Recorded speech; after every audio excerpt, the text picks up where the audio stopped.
I have been writing and putting together models and different things to try to understand the exploitation problems, the abuse, the injustice problems of our time, but also the revolution that's going to take place to finally end these things on a cultural level. And among my notes, I am thinking about the ideal self. It's the ideal self for me. That's what I know for sure. And to some extent, I know it's the ideal self of a lot of people. And I just want to say it. I want to say the core ideas of that ideal self. And I want to know what other people think about this. So this is the ideal self, the sovereign, a gender neutral term for king or queen. You could think of it as king or queen, the sovereign embodied self, the integrated warrior of the anti-evil, anti-exploitation culture.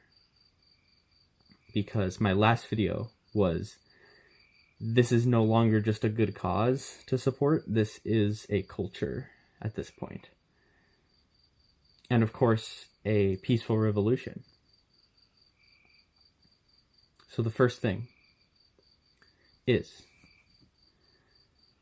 caring and knowing vaguely about most problems in the world.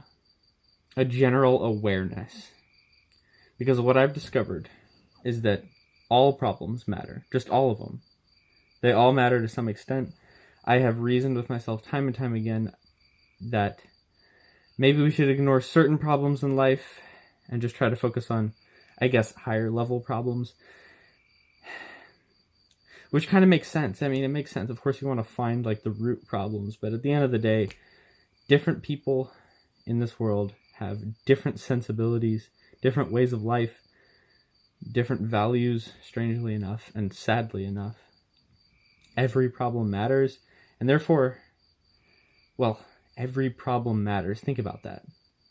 I still have to process that, because in my mind, I just want to make sense of all the abuse and injustice in the world so that I can understand it fully, but that's not going to happen.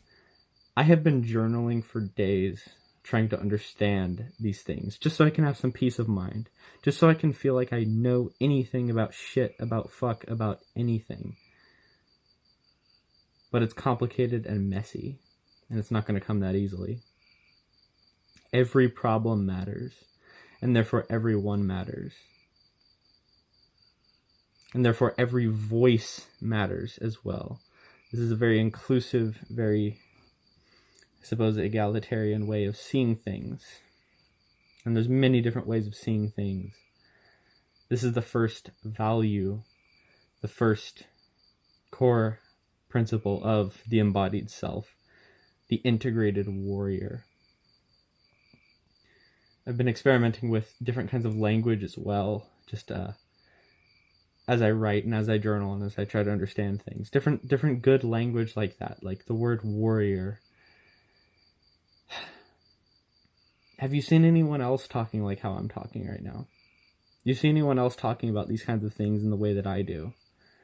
I'm not sure. But nonetheless, everything I'm telling you here is very important to me, and even the language itself, you know. King, queen, embodied. I try to purposefully use beautiful and meaningful language to communicate the idea that life is meaningful. And that is the second value of the embodied self, the embodied ideal, and that is a deep personal conviction and life purpose.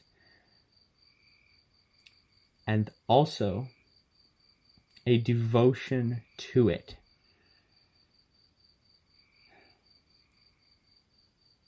It's very powerful. So a lot of people in this world, I don't know, depending on their values, depending on how they are, maybe they can get away with not needing a life purpose. But me, I can't. I need a life purpose. I need a sense of purpose. It helps me feel like life is worth it. Purpose is very, very important, and I would argue that more people than we know need purpose, and more people that we know may be missing purpose. And I find this to be very tragic, because sometimes I feel like I can sense a lack of purpose within certain people who I talk to, where purpose could help them feel a fuller life. And I am young in years, but I have felt the fullness of life, which is an incredible gift that I've been given, is I've felt the fullness of life, to which there have been multiple points where I have just sat back and I'm just like, okay, I don't mind dying because I feel like I've lived enough, which I'm very thankful for. But the first part of this second value is a deep personal conviction. Conviction is a little bit different. It's the little voice in your head that tells you about things. It tells you what might matter in the world that maybe you would otherwise just ignore. It's kind of profound, and it's basically the opposite of justifications. So if you try to justify doing something wrong in your mind, the conviction will be the enemy of that. And I learned this from Christianity, basically, but it still applies everywhere, of course. Conviction. It's more of a moment-to-moment type thing, whereas a purpose is sort of a rock-solid foundation. And of course, the third part of this second point is a devotion. Think about how powerful it is to devote your time and life to a purpose, and to listening to your inner voice that sort of tells you what needs to be done. And it's kind of hard and kind of scary, honestly. But the next value of the sovereign embodied self is trauma. Now, everyone is traumatized. I truly believe that close to everybody is traumatized in some way. And so using that trauma to end cycles, end them, not perpetuate them or quietly repeat them in silence, but instead being processed trauma.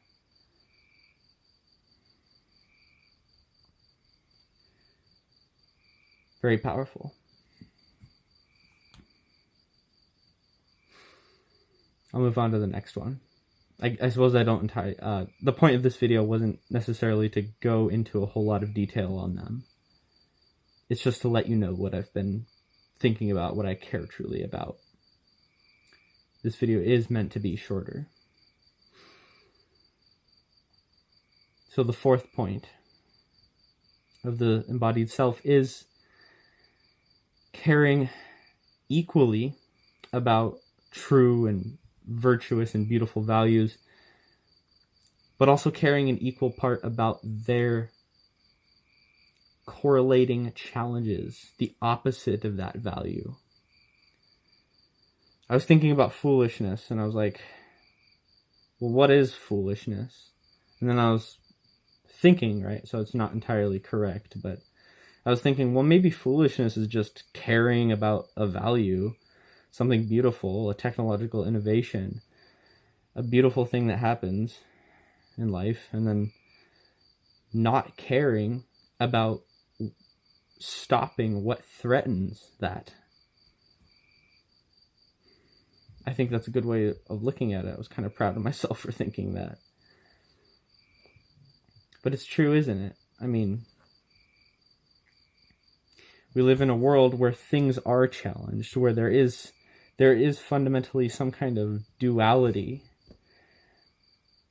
And part of that duality, the half of that duality, is an evil force that is trying to destroy things that are good. And I have to be careful with my language here so as not to try to point out an enemy, right? Because that can lead to very dangerous thinking that I've observed. You know, echo chamber, us versus them type thinking. That's not what I'm trying to do here.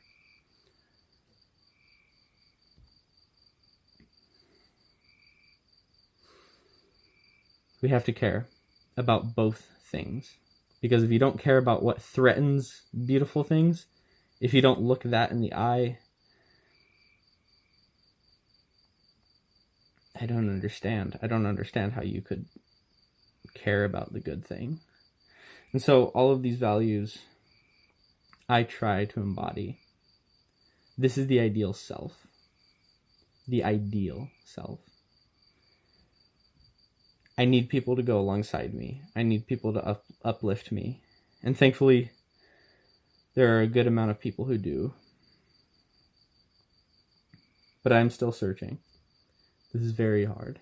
We're about halfway done with the list of values.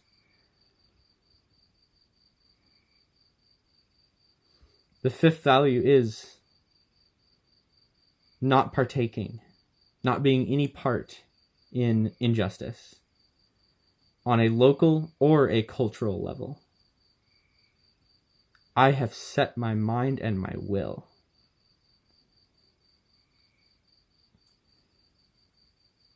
How powerful is that? I mean, I'm thinking of all the examples that I want to give. I don't really want to get into that right now.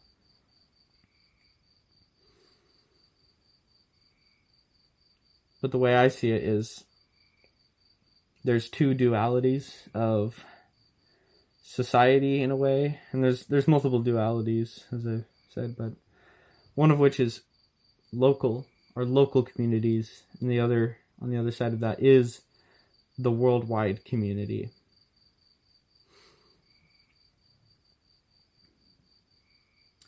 And in these two battlefields, in our local community, we have to lead by example. And on a bigger scale, we have to withdraw support from things that we hate, things that we deem unjust. Like, a lot of people hate the government. A lot of people realize that there's exploitation behind supply chains, behind goods that we consume every day. And so it's saying no. And it's saying no boldly, like, hey, I don't need this shit anymore. I have felt lonely in embodying this value, but I've also felt empowered, strangely enough. It's very hard. It's very hard because you have to say no to comfort, essentially. You have to say no to the justifications that may arise when your brain says, hey, it might be okay to do something just this once. I mean, how much harm could it really cause?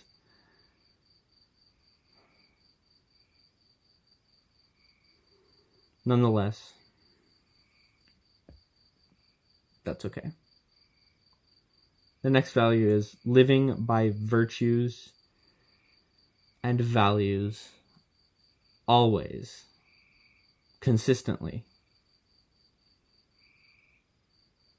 This kind of goes hand in hand with the last thing, is just how,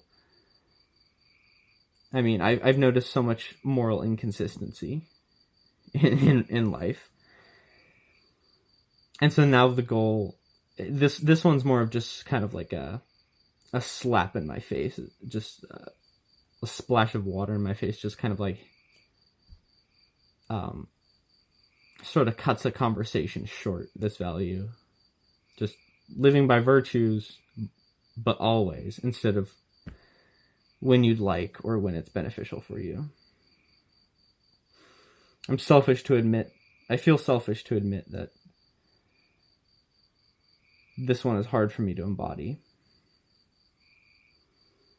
But nonetheless, I try. And we are trying to build some kind of revolution, some kind of different culture that prioritizes good and light over darkness. So this is necessary in doing that. The next value is having a designated lane of work to step into, which is integrated into the whole. I suppose this could be This could possibly even be combined with not partaking in injustice on local or local or cultural levels. Because this is a similar concept. Having a role to step into. The first value was caring and knowing vaguely about all the problems in the world. But this one is just, once you know vaguely about everything so that you can start caring about things and start seeing the big picture, there's also this aspect of just, there's something that you're talented at. There's something that you have a gift to give to the world, and it's right here. This is where it comes through. Is a designated lane of work. It has taken me years and years and years to figure out my designated lane of work, and I'm still not even quite sure about it. It's incredibly difficult. All of these things are fucking incredibly difficult. In fact, if we all embodied these, there would be no use for me to talk, right? Which would be great, but there would be no use. These things are hard. Incredibly hard. I mean, it sounds weak and childish, but I know that I'm not the only adult who shares this struggle, that such seemingly simple things are actually kind of challenging when you really put your feet on the ground and try to embody them. A designated lane of work, making use of your talents so that you can work effectively. Obviously, right? Obviously. Not everyone gets to say that they embody that. But I would hope that most of us will be able to say that. In fact, I would urge us to restructure our lives in a way that would make us able to embody all of these. Because what really matters more than this? I don't know. I don't know. I'm asking you. What matters more than these things that I'm telling you? What matters more than embodying values, but seriously, in a very serious sense? I know, maybe I should slow down on preaching that sentence, that the way that I'm phrasing that. Maybe I should slow down on saying that over and over again, because obviously we know that values are good. It's just something gets in the way. Something terrible gets in the way, and that's just, I call it evil. I call it Satan. That's the language I use for it, because of my history with Christianity.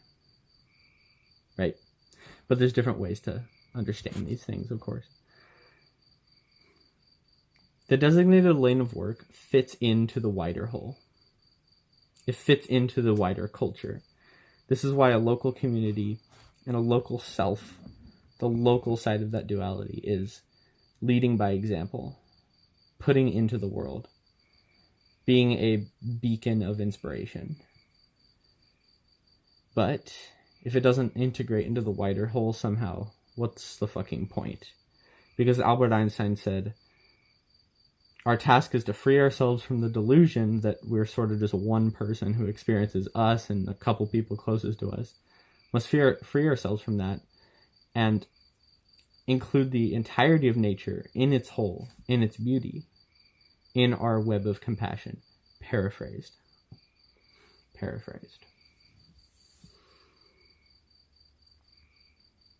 The final value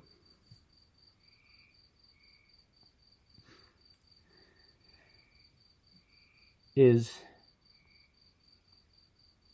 deserving a crown. The sovereign, the king, the queen, the embodied self, who deserves a crown, very much so, for doing the sacred work of processing trauma. Think about, it's never fully done. The work is never fully done, right? But think about how powerful these things that I've said to you are. Processing trauma. I'm trying to process how powerful these things are as I'm talking to you. That's why I'm taking such breaks when I talk. is because these things are powerful. Imagine actually processing trauma.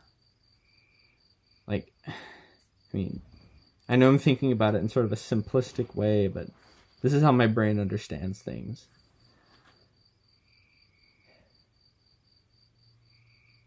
Imagine living by purpose. How many people can say that? Not enough. But we need purpose. And it doesn't have to answer the questions of life. Your purpose doesn't have to answer why we're here on life. Not at all. It doesn't have to answer why existence exists. Not at all. It's your own legend, your own story, and it being fulfilled. So the sovereign deserves a crown for doing this sacred work, but still denies it. And this is another really, really fun duality that I like. And that is the duality of crowns. The thorn crown, the crown of thorns that Jesus wears. And on the other side, the crown of flowers and leaves. I like to believe that all of us are the king, queen, sovereign. And I even have a model here outlining all of the exploitation in the world. Right, I know, right? It's grandiose. It's like I'm trying to think on a big picture level so that I can make sense of things, again, so that I can hope to learn a fucking thing or two about a thing or two. But at the very center of that model, the very center, is the king, the sovereign, and that is you and I. Why do we deserve a crown? Just like us, just fucking people who make justifications for evil. I don't know. I ask myself that all the time, by the way. Because I also have to battle daily a relentless hatred for human beings. Because I've seen how despicable they can be. Why the hell do we deserve a crown? Well, in my moments of peace and clarity and love, I realize that everyone's just kind of united by shared humanity. And it's almost hard for me to fully explain this, but I just feel like there's something in the world. There's something about people where they do truly, maybe not everyone, maybe not 100% of people, but so many people truly just desire a beautiful, good life, even if they don't act on it or anything. I mean, people are born, and I believe that they're born with goodness. And it's as simple as that. That's why I wrote down this very final value of the embodied self.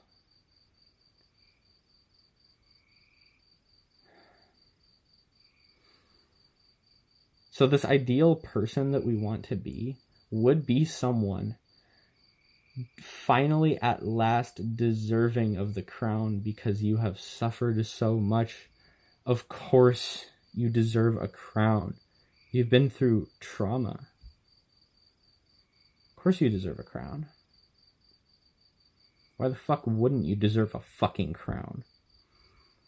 You kidding me? Take the fucking crown. You idiot. You stupid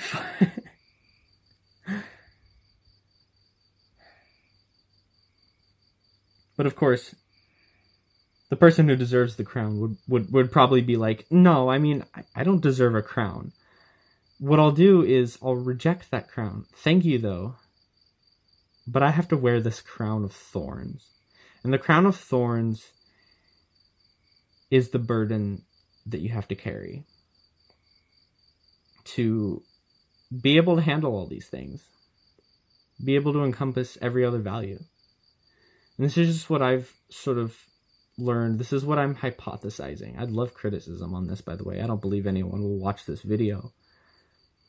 But if I got criticism on this idea, what do you think? I mean,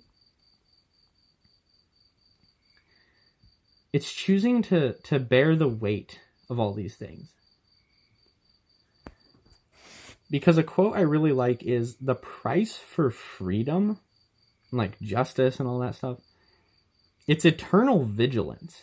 And this is such a tough pill to swallow. This is incredibly hard, in my opinion, to fully comprehend. The price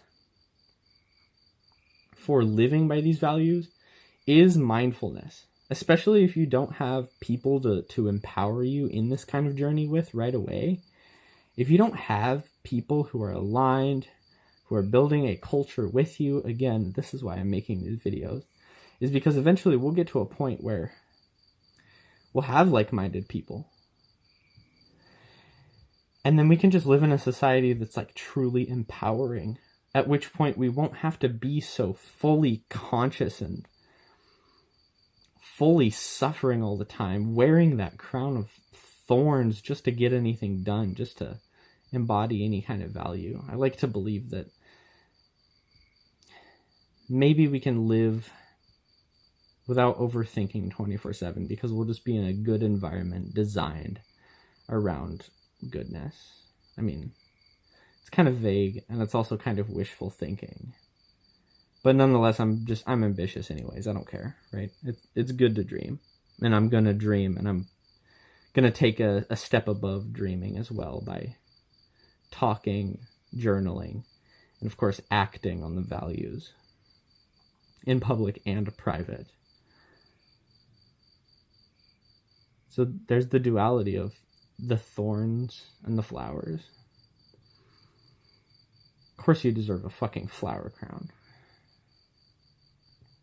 I deserve a flower crown. I mean, one day I would love to wear a flower crown. But as of today, I feel like I don't deserve it. As of today, I want to embody these values. And I want to try. Maybe not just try. Maybe I do need to be more strict with how I'm approaching this. Maybe we need to take these things fucking very seriously, right? There's also that side of things, where maybe this is very serious because, I don't know, if we truly live in like a very twisted society, as a lot of people claim, we need stuff like this. Like, absolutely, we absolutely need shit like this, because I don't know if there's really a loneliness crisis and a mental health crisis and technology is screwing us rather than helping us, and our government is untrustworthy.